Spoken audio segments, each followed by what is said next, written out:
മക്കളെ, ഇന്നമ്മ വളരെ രുചികരമായിട്ടുള്ള നാടൻ ചേമ്പിൻതാള് അവിയലായിട്ടാണ് കേട്ടോ ഇന്ന് വന്നേക്കുന്നത്. അതിനായിട്ട് നമ്മൾ ചേമ്പിൻതാള് വലിയ കഷ്ണങ്ങളായിട്ട് നുറുക്കിയെടുക്കാം. അവിയലിൻ്റെ വലിപ്പത്തിൽ നുറുക്കിയെടുക്കാം കേട്ടോ. ഇതുപോലെ നമുക്ക് നാരുകളൊക്കെ കളഞ്ഞെടുക്കാം. ഇത് നല്ല നാടൻ അവിയലാണ് കേട്ടോ. നമ്മുടെ പറമ്പിലുള്ള ചേമ്പിൻ്റെ താള് വെച്ചിട്ട് ഉണ്ടാക്കുമ്പോൾ നല്ല രുചിയാണ് കേട്ടോ. എല്ലാം ഇതുപോലെ ഒന്ന് അരിഞ്ഞെടുക്കട്ടെ കേട്ടോ. ഒരു 3 ചേമ്പിൻ തണ്ട് ഉണ്ടായിരുന്നു. അരിഞ്ഞ ചേമ്പിൻ തണ്ട് നമുക്ക് ഉപ്പിൻ്റെ വെള്ളത്തിലിടാം. അതിനായിട്ട് കുറച്ച് വെള്ളം എടുത്ത് വെച്ചിട്ടുണ്ട്. അതിലേക്ക് നമുക്ക് കുറച്ച് ഉപ്പിട്ട് കൊടുക്കാം. ചേമ്പിൻ്റെ താള് ഉപ്പ് വെള്ളത്തിലിട്ട് പിഴിഞ്ഞെടുക്കുന്നത് ചേമ്പിൻ്റെ താള് ചൊറിയാണ്ടിരിക്കാനാണ് കേട്ടോ. അല്ലാതെ നമ്മൾ അവിയൽ വയ്ക്കുമ്പോൾ ചേമ്പിൻ്റെ തണ്ട് ചിലതൊക്കെ ചൊറിയും. ഇനി നമുക്കിത് പിഴിഞ്ഞെടുത്ത് ചട്ടിയിലേക്ക് ഇട്ട് കൊടുക്കാം. മക്കളെ, ഇനി നമുക്ക് കുറച്ച് വെളിച്ചെണ്ണ ഒഴിച്ചു കൊടുക്കാം കേട്ടോ. ഇത് നമുക്കൊന്ന് വേവിക്കാൻ വയ്ക്കാം.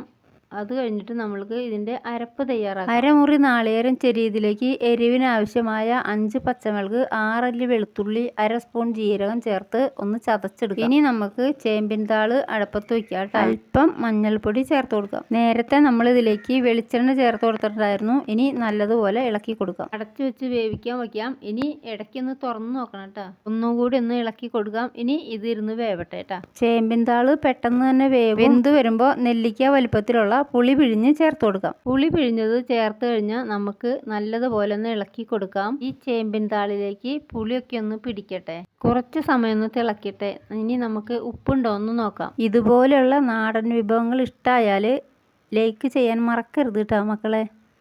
ഈ ചേമ്പിൻ താളിൻ്റെ അവിയൽ എല്ലാവരും ഒന്ന് ട്രൈ ചെയ്ത് നോക്കിക്കോളൂ കേട്ടോ. നല്ല രുചിയാണ് ഇതിന്. ഉപ്പ് ഇത്തിരി കുറവുണ്ട്.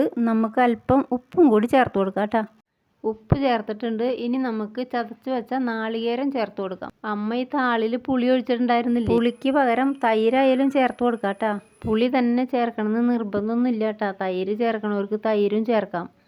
പച്ചമുളകും ജീരകവും വെളുത്തുള്ളിയും നാളികേരം ഒക്കെ കൂട്ടി ചതച്ചില്ലേ, അത് നമുക്ക് ഇതിലേക്ക് ഇട്ട് കൊടുക്കാം.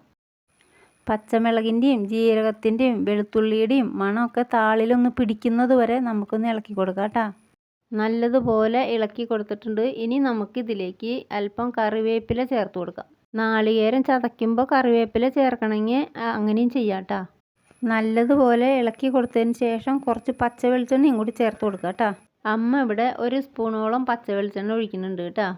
നമ്മുടെ വളരെ സ്വാദിഷ്ടമായ നാടൻ അവിയൽ റെഡി ആയിട്ടുണ്ട് കേട്ടോ. എല്ലാ മക്കൾക്കും അമ്മയുടെ ഈ അവിയൽ ഇഷ്ടമായാൽ ലൈക്ക് ചെയ്യാനും സബ്സ്ക്രൈബ് ചെയ്യാനും മറക്കരുത് കേട്ടോ. ഇനി ഇതുപോലെ സ്വാദിഷ്ടമായ അടുത്തൊരു വീഡിയോ ആയിട്ട് വീണ്ടും വരാട്ടോ മക്കളെ.